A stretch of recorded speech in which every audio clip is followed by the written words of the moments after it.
Coming up, the U.S. tops more than 1,000 daily COVID-19 deaths for the fourth straight day.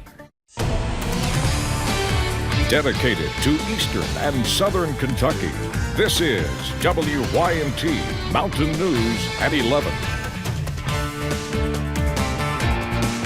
Good evening, I'm Steve Hensley. Florida recorded its 400,000th confirmed case of the coronavirus, which is spreading throughout parts of the Sunshine State, California, Texas, and much of the Sun Belt.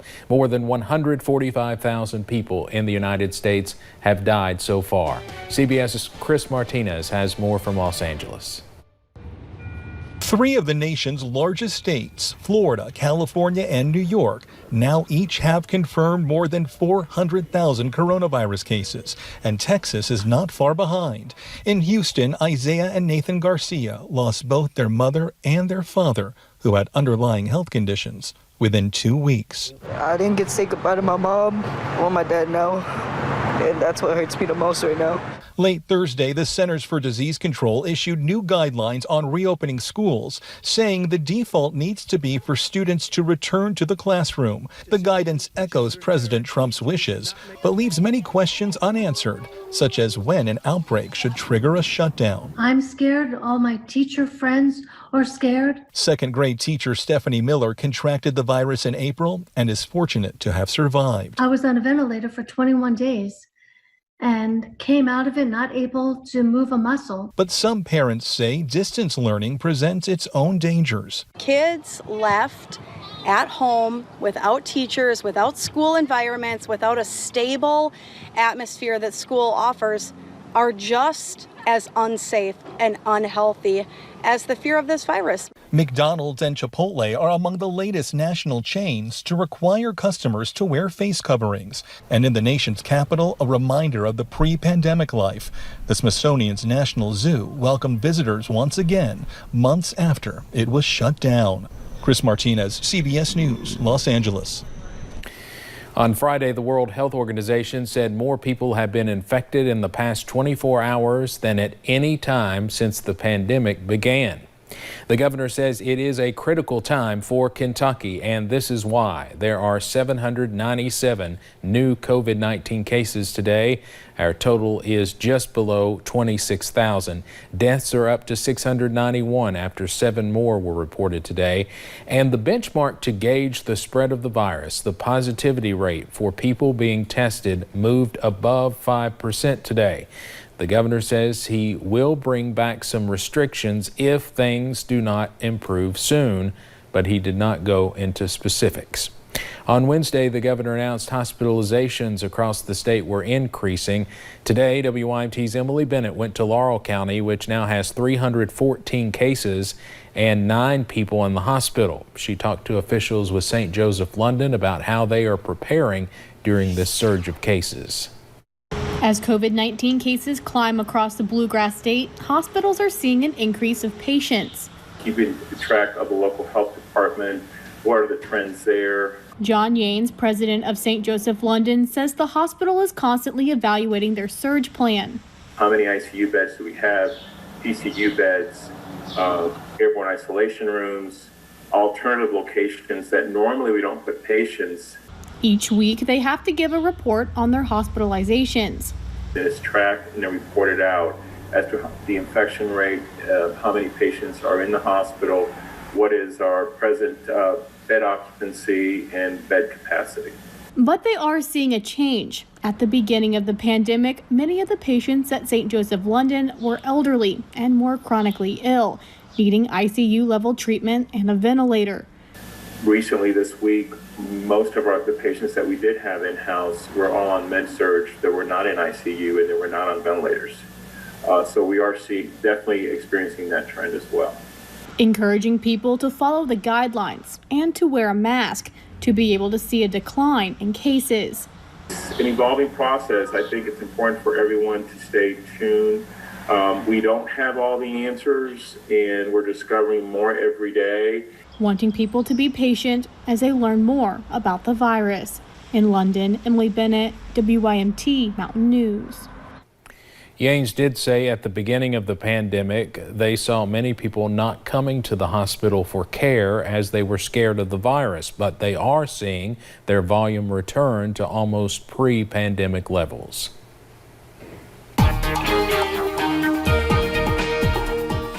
Well, it's 11 o'clock and we're still scanning, unfortunately, some spotty showers and storms out there tonight. Let's take a look and see what's going on in live pinpoint Doppler radar, and a couple of pop-ups still hanging around in parts of the Big Sandy there, and parts of Martin County, going over into Mingo County, going through Pike County, Lawrence County, and over into Johnson County. But you can tell it's a much quieter scene than it was earlier today outside the WYMT studios. A quiet night here in Hazard. Hopefully everybody will be drying out here before too long.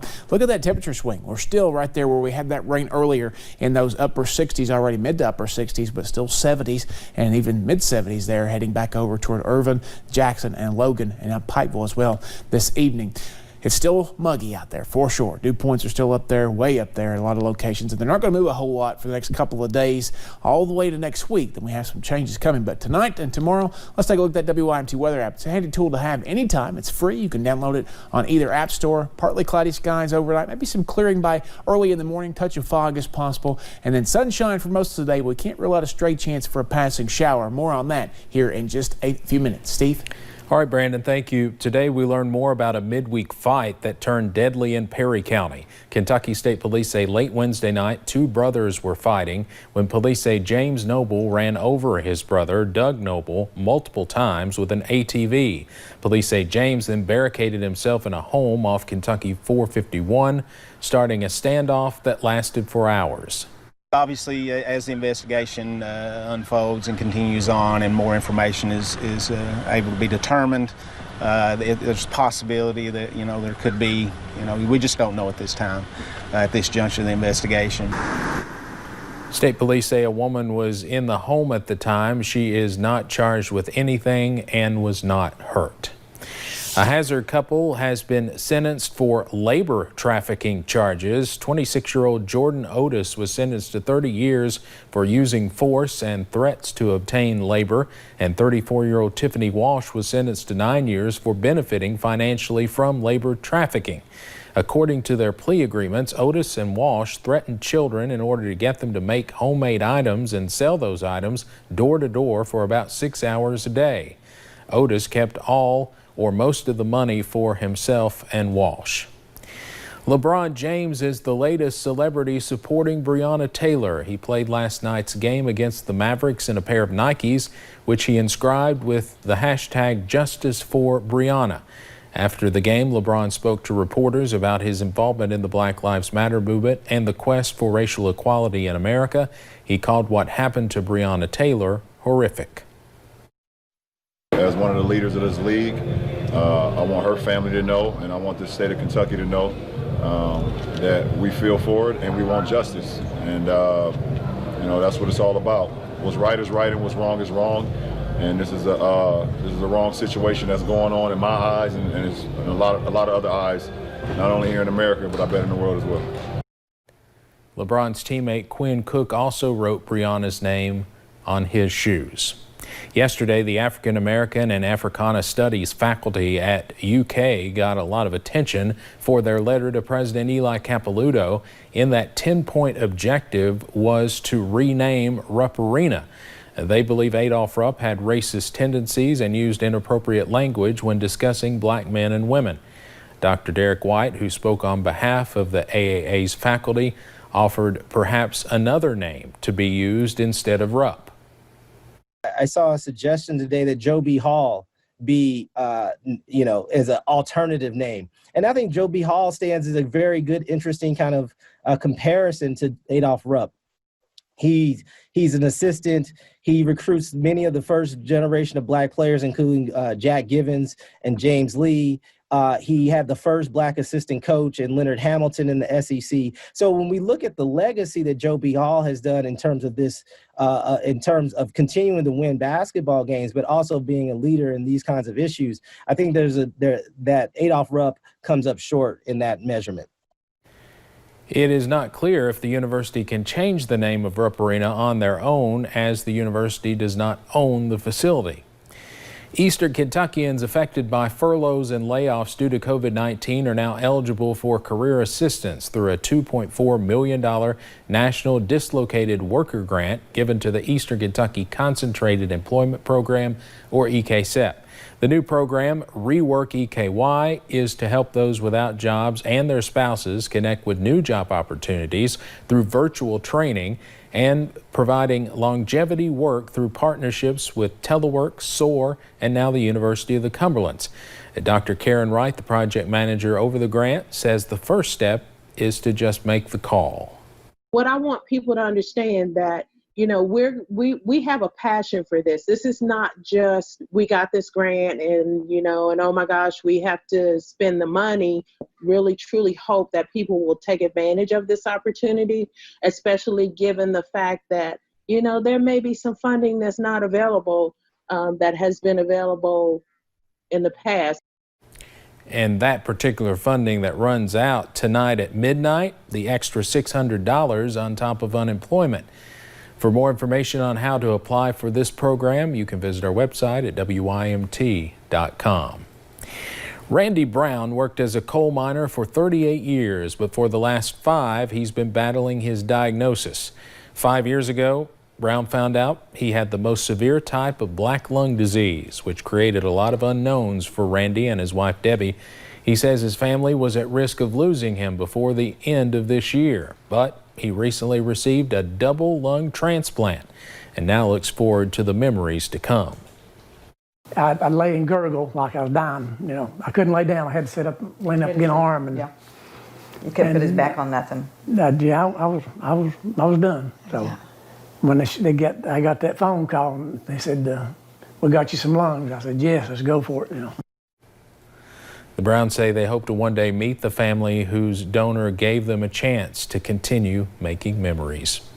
Coal City Coffee held its grand opening this morning in Jenkins. The ribbon cutting was held just outside of the coffee shop, and the ribbon was cut by Tom Lane, the president and founder of Smile Faith.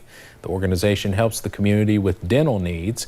Lane tells us the coffee shop is a way for Smile Faith Appalachia to get funding. We, of course, have a director here and some people that work with her, you know, and Smile Faith is carrying the burden of that. So Appalachia mission here is wanting to be self-sustaining, that the people of the community do what they need to do to make and cover overhead.